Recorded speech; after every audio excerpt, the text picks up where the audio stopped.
Hello and welcome back to my channel. Today's look is a very much inspired look by Cotton Candy. Candy corn. It is inspired by candy corn. Yeah, candy corn.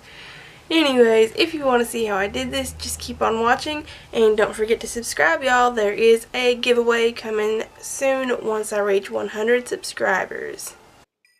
So start off by priming your face and moisturizing, or vice versa, moisturize then prime, however you want to do it.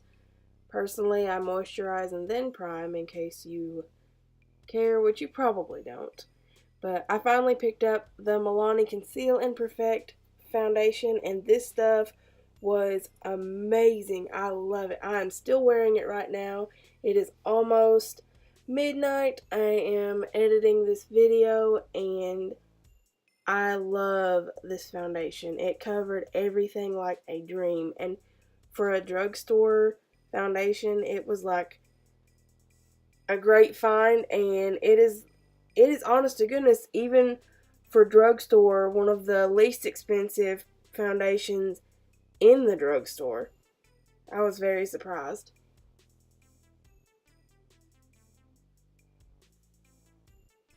All in all, it's pretty good. Now I'm going to set the under eye area using that e.l.f. HD powder. I'm just going to pack it on with that Real Technique sponge, and then I'm going to use a big fluffy brush to just swipe it away, and also take whatever is left on there and use it on my face, the remainder of my face, just to make sure that the foundation isn't sticky at all.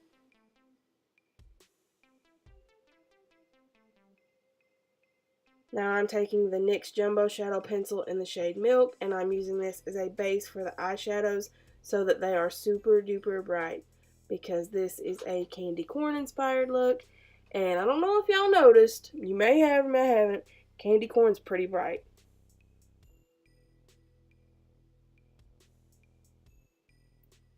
Now I'm just taking a brush and blending it all out.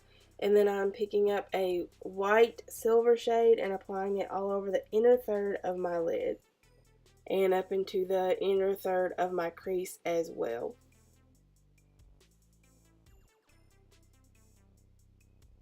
Once you have that blended, take a yellow shade and blend it right in the middle of your eyelid and kind of go over the place where the white is, and then that will help those two shades blend together. I'm taking these colors up into the crease, but then I'm going to cover them pretty much completely with this orange shade, because I'm putting it on the outer third of my lid and then sweeping it all the way across the crease as well. The orange is somewhat going to disappear because I want to add black to it, but I do that after I apply my eyeliner so that I can see exactly where I want the black to go. But because I knew that I was going to be putting black, I went ahead and used the orange all the way across so that it still was there, very much so. And then I just blended that out with a skin tone shade all up above the orange. I did not fool with a brow highlight, and honestly, I did not do anything to my brows until after my eyeshadow was done. This sometimes is how I do my makeup. I don't know why I do that. I really wish that I didn't, because your brows help frame your face, so you can use those as a guideline for how you want your eyeshadows to look, but for some reason sometimes I just forget to do it. Okay, back to the video. I just took that same yellow shade and swept it all the way to the inner corner of my eye on the bottom, and then the orange shade is going to meet it up in the middle on the outer part. And then I'm just lining the upper and lower waterline with some black eyeliner.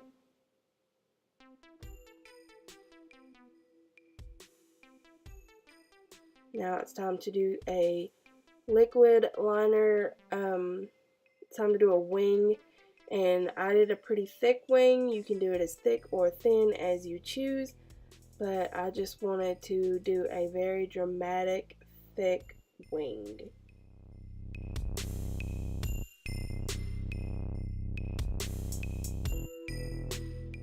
I found the easiest way to do this is to start out thin and then make it as thick as you want, a little bit at a time.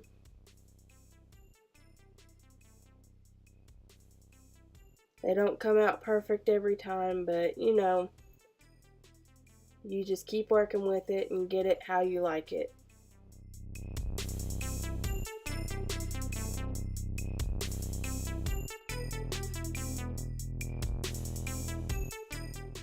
And now I'm finally going to be filling in my brows.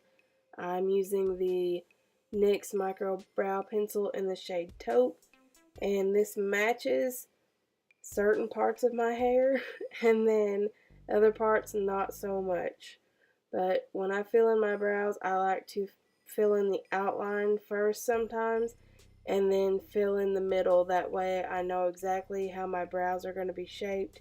And for this look, I wanted a pretty dramatic brow because it's a Halloween look, and you could totally do this if you didn't want to wear a costume. You could just, you know, do Halloween inspired makeup.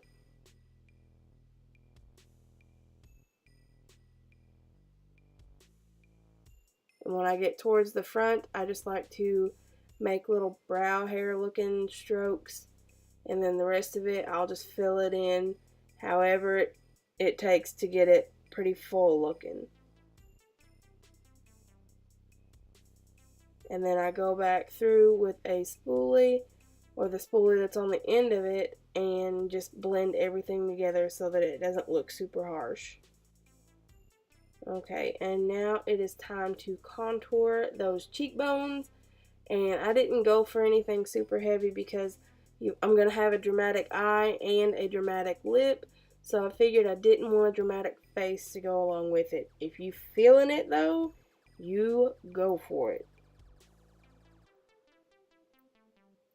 And then for highlight, again, I didn't want to go super over the top with it, so I'm just using a little, it is a highlight shade, but it's not like super bam in your face. It's pretty subtle. And for lips, I wanted to go with this NYX liquid lip cream, and I don't remember what the shade is, but I will have it in the description box. It's a grayish, blackish, bluish color. I mean, that's the only way I know how to describe it.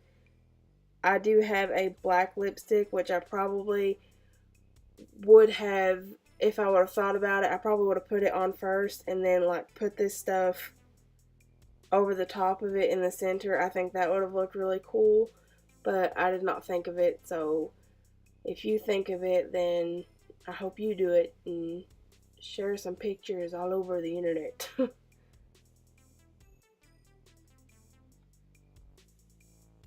We may revisit and try it with a different look though.